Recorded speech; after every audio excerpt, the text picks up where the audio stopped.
My friends, Christ invited Peter, James, and John to follow him up a mountain. It's always helpful to remember that the work of Jesus in the Gospels is meant to continue in each of our lives.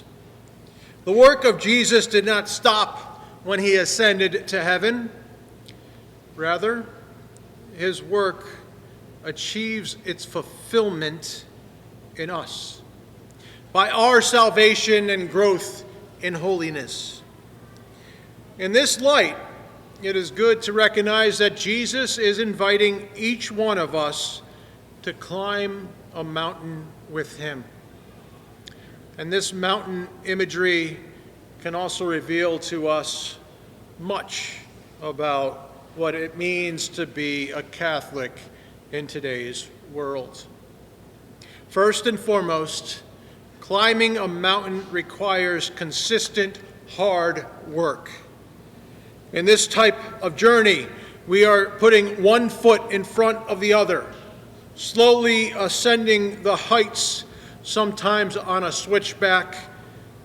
It is not accomplished all at once, but takes time and perseverance. Therefore, we can see that becoming a saint is a daily grind and effort. Over a lifetime, these small steps upward do lead us to true growth in holiness, but it takes time, my friends. Second, we can think of a spiritual meaning for mountains in the Bible. Many saints, notably St. John of the Cross, see in mountains a symbol of virtue, and a mountain climb symbolizes the acquisition of these virtues. Part of our duty as baptized Christians is to strive for the narrow way. This entails keeping the commandments, embracing the Beatitudes, and working on acquiring virtue. All of this is part of the great mountain climb of life. Another element of the imagery regarding mountains is that a spiritual mountain helps us to gain perspective. High up on the mountain, we can look around. The land far below and the trail we ascended now become visible. It all begins to make sense. This is why a spiritual mountain is a transcendent moment in our lives. Like Peter, James, and John, we see clearly. With faith and growth in the spiritual life, the twists and turns of our lives can be seen not as chances of fate, but as part of God's overarching plan. Mountains also symbolize the vast and awe-inspiring power of God. His grandeur, his beauty, and his permanence are perfectly revealed in its essence. When viewed from a distance, their towering presence evokes feelings of reverence and admiration. They stand tall and unwavering against the harshest conditions, embodying constancy and permanence. Like mountains, God never changes. Finally, a mountain is a place of refuge and safety. By climbing a mountain, our ancestors could avoid a flood, defend themselves, or even make a home. Going high up on a mountain is akin to going up to heaven, closer to God.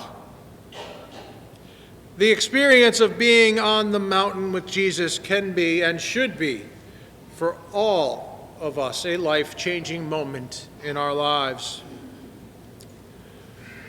Raphael, one of the most impressive Renaissance painters, painted the Transfiguration. The top of it is on our bulletin today. You can see the whole painting of it in a banner, at least at St. Francis Church. But it depicts the transfiguration of Jesus on Mount Tabor. My friends, Raphael died very young, and almost immediately after completing this painting is when he died.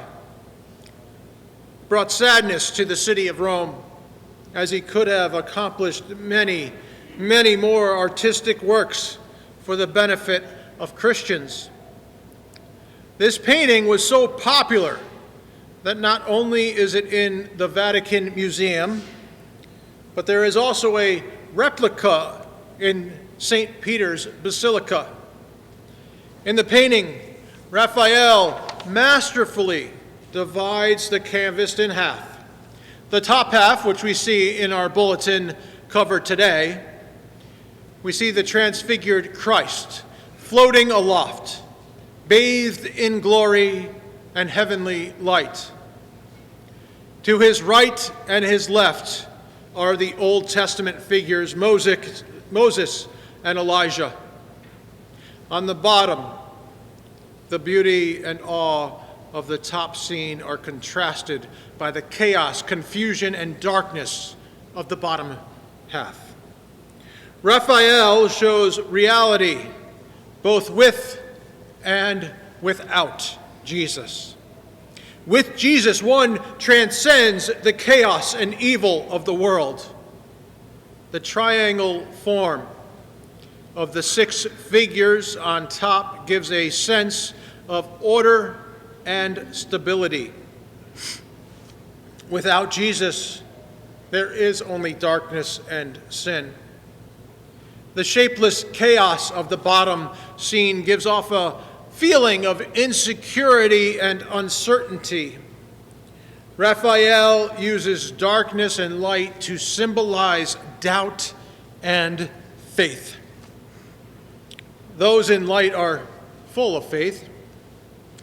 Outside of our picture today, but in the full picture, the woman in pink, the father of the boy, and the boy himself all have a sense of light, because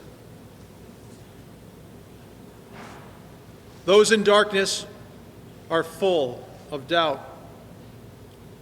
Here the remaining 9 apostles stand on the left side, wrapped in shadow, symbolizing the lack of faith that prevented them from casting out the demon in the boy.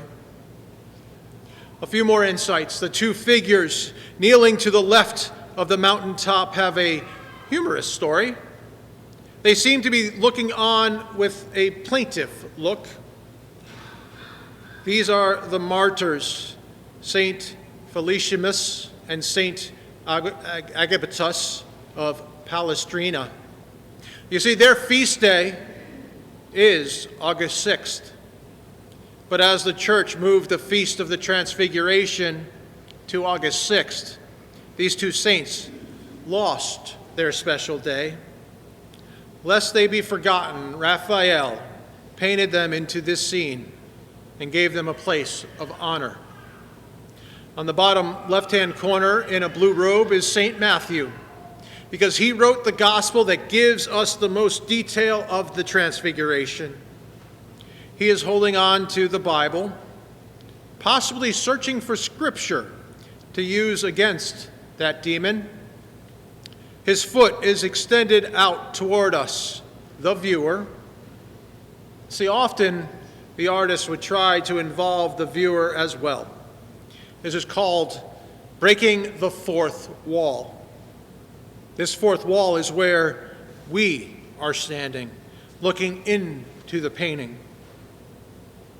From the cloud on Mount Tabor, we hear the voice of the Father speaking over Jesus, he says, "This is my chosen Son, listen to him." The great Pope John Paul II pointed out that the voice of the Father spoke once before over Jesus, and that was at Jesus' baptism. So these two episodes occur like bookends to the ministry of Jesus, at the beginning and at the end. But, my friends, that public ministry of Jesus doesn't merely end. It continues in the life of the church. It spills over from the pages of Scripture into our own lives. And because of this, the work of Christ is to be fulfilled in each one of us. And this is what it means to bring his work to completion. At our baptism, did we not become children of God? And thus had the Father's voice speaking over us as he claims us for his own. And friends, we must allow those words spoken at our baptisms to permeate our souls and guide our way of life. It is God the Father's good pleasure to adopt us as his children, and believing this and allowing it to guide our thoughts and actions, it is no easy task, but it is the secret of all the saints.